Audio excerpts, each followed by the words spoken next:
is going on, guys? Welcome to Party on Broad. The NBA draft is just less than a handful of days away, and we are breaking down a really intriguing Sixers draft target, Blake Wesley, out of Notre Dame, a 19-year-old guard, 6'4", 6'9" wingspan. We're breaking down his pros, his cons, and grading his fit with the Sixers. Joining me, my man Tiago at Tiago PHL. What's up, Tiago?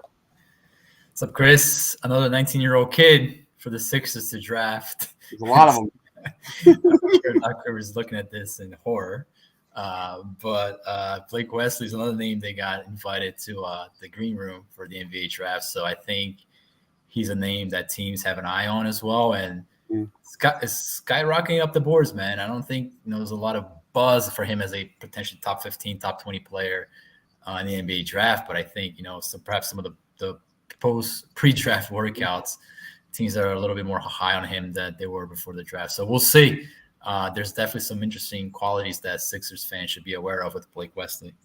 And if you just kind of skim some of the major media outlets when it comes to the NBA draft, this guy is mocked to the Sixers quite a bit. Yeah, I've seen several Blake Wesley at pick number 23 for the Sixers. But let's start off positives, pros. What does Blake Wesley bring to the NBA, Tiago? Positive. There's a lot of positives, man. There are. This guy defensively is going to be a high event defensive player. When I say high event, I'm talking steals, deflections. He's got great awareness in the perimeter. He's a high defensive IQ player. He's got the length, he's got the size, moves very, very well laterally, which is interesting because when I was looking at the combine stuff, he didn't test particularly well at the combine. So I don't know if that was a bad day or not, because the tape tells me something different, at least from a lateral standpoint. Vertical is another thing, but he's able to move his feet and shut off passing lanes, and again use that length, use that size to stop ball handlers. We see it right there, that perfect example of just attacking the passing lane with his athleticism, size. So I think he reminds me a little bit of the Robert Covington-esque perimeter defender. It's not a one-on-one comp, but you get a little bit of that kind of Philadelphia comp just to give people a taste. So that's something I think Philly fans will definitely welcome, because they're not a top team in steals. They're not a top team in deflections, especially since Ben Simmons left. So outside of Matisse, it's really not a lot of guys to create a lot of those events. Danny Green a little bit. But then offensively, so I think this guy is comfortable operating both on and off the ball, and he's very fluid shot. It's not very consistent, so has not had a consistent shot both at the free throw line and from the outside. But he's comfortable. If there's an open shot to take on the corner, he'll step into that very easily and take it. You see, again, give him space off a switch, he'll rise up with range, NBA range, and attack that. And he's fluid doing so. So I'm a little bit high, perhaps most on his ability to hit shots, especially open shots in the NBA, which he would see with the Sixers, work with Embiid off the ball, hard and off the ball, and perhaps even doing some on the ball pick and roll stuff. So yeah, those are the things that attract me with Blake. Yeah, you start off with defensive potential. I think he's a solid perimeter defender. I think he's one of the better point of attack defenders in this class. Like you saw there, disrupting the passing lanes. He averaged 1.3 steals per game at Notre Dame last year. Let me do this back. There we go. We're back. But the thing that I want to talk to you most about, and this will kind of lead us right into kind of negatives, is mostly what is he? And for me, what stood out when you watch these highlights, when you look into Blake Wesley, is his pick and roll play. We all know the biggest source of offense in the NBA right now is pick and roll offense. And this is an area where he really excelled. He has great feel in the pick and roll. He hits the big man when it's open. He's able to read the defense, find open teammates. He's clearly got a confident mid-range pull-up shot. He can create shots for himself a little bit. 1.09 points per finishing was 44th percentile, but was significantly more consistent finishing inside that open floor against a set defense. So I think he's got an okay jump shot, 0.88 points per jump shot in the half court. But do you think he's going to be an on-ball guy at the next level or a better off-ball guy at the next level? That's what I'm going through my head. Yeah, he led the ACC in usage rate, which is when you watch Notre Dame, you're like, there's just way too much Blake Wesley going on right now. It's just too much. And to answer your question, I don't think his future is potentially on the ball. Not to say that he's not going to be a tertiary or fourth guy off the bench that can kind of really create a little bit. He definitely has traits of that, but you're talking about what is going to be your impact in the NBA, right? You mentioned he averaged, let me pull up here, 1.09 points per finishing opportunity. That's 44th percentile. That's not very, that doesn't point very positive for you in the NBA. And you see him struggle with verticality at the rim. He doesn't have that additional elevator, so to speak, to finish through bigger defenders. So I don't really see him being an on-ball finisher, on-ball scorer as much as potentially other guys do. But I am a little bit higher on him as a off-the-catch player. I do think there's fluidity, there's consistency, and there's, well, I don't want to say consistency, but there's confidence, fluidity, and range there for him to eventually develop into a off-the-catch weapon, 3-and-D type player in the NBA. So I'm a little bit higher on him in that aspect of it, but he's got to get better at the free throw line. He's got to get better with his shot selection. He's got to be able to slow down in the half court.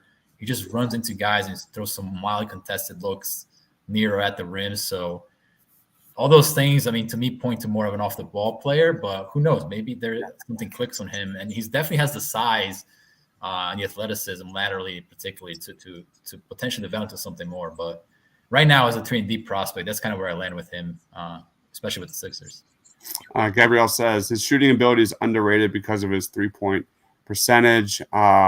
Also, Blake Wesley was mocked to the Sixers by the Ringers, Kevin O'Connor. Gabriel says his long arms could give him a nice future as a defensive player in the NBA. Slim likes Blake Wesley. He just thinks there are 4 to 5 different players I like better than him at 20. I agree. And I was even thinking about, I agree with that. I was even thinking about like Wendell Moore is another guy we watched a lot of. Yeah. And I was like, is there, to his point, potentially you get one of those 4 or 5 players that are higher than Wesley, and then you get a second round pick or something, and you get like a Wendell Moore, and now you have like a smaller version of Wesley and a impact player, a higher impact player in that 23rd pick. So I kind of comp him to Wendell Moore, and I think there's higher value in drafting a guy like Wendell Moore later than Wesley at 23rd. Yeah. Cons, obviously he needs to improve his shooting. 40% from the floor, 30% from 3-point range, 65% from the line. I think we can all agree those numbers need to go up. Then passing, he just averaged 2.4 assists per game, but also averaged 2.2 turnovers per game. So do you have any other cons about Blake Wesley? I think you touched on it, Chris. It's just a matter of, and also I would say he struggles with size and power. He's got to play with more functional power. He's got to get stronger on switches. You see just bigger forwards just abuse him down low. He doesn't provide much resistance. He's got some wider shoulders, and I think he's going to be able to fill out a little more, only 19. So I do think there's potential for him to develop an NBA body. But right now, man, without that strength element, both in your legs and your upper body, you're going to struggle to finish at the rim and defend multiple positions. And we just saw a guy like Kendall Brown, who, man, he anchors down the post like, it's nobody's business. So he's got to get stronger for sure. All right, let's grade his fit out of 10 for the Philadelphia 76ers. Thiago, where are you at with Blake Wesley? I'll give it like an 8.2, 8.25. That's where I'm at with him. Would I be disappointed if they drafted Blake Wesley 23rd? No, because the fit, just from a 3-and-D standpoint, it seems pretty seamless, again, projecting in the future. But to like Slim's point, there's better guys I would prioritize in that pick over Blake Wesley for sure. And I'm surprised that Kevin O'Connor mocked him at 23rd. I guess it's because of Celtics fans, so that makes sense. I'm having a tough grade with this one because I look at our previous scouting reports. Like I graded Christian Braun a 7.5 out of 10. I think I'd rather have Christian Braun over Blake Wesley. I think I'm just going to put them in the same tier. I'm going to put them in the same tier. And I can see that, Chris. Like Christian Braun, I see him as like Alex Caruso type player. Pretty early in his career. And I don't know if Blake Wesley is yet. I guess that's my question mark with him. All right, I'm going to give him a 7.8, and I'm going to bump my Christian Braun score to a 7.8 as well. I'm just going to put them in that same kind of category. That I wouldn't be upset about this pick at 23. Well, it depends on how the board falls, of course. Yeah. But I wouldn't be upset about it. But for me, Blake Wesley's, like Slim said, is definitely on the bottom of the totem pole of guys I'm really excited about if the Sixers keep this pick. So I'll go 7.8. Any thoughts on that, Tiago? A little bit lower, but again, I want you to send me that board later because I want to. Before you post, I want to see Moore's name because I'm just throwing numbers right now. Yeah, I will definitely. I'm going to make a graphic out of it, and we'll have all of our guys ranked, and I'll make it look pretty. But I'll do that after we get. I think are we doing 3 more after this? I want to get us to 15 like Sixers targets. I know you've done a lot more than 15, but 15 guys who I think are in the Sixers wheelhouse. Mm-hmm. And there's definitely more. There's more than 15, but I think 15 is a good number to really go into draft and be like, draft one of these guys, idiots. And Gabriel really likes Jalen Williams. I like Jalen Williams too. We all do. I do think he's going to get drafted though because he got called to the green room too. And I think did he really? Yeah. So he got called. I think teams are going to have him at top 20.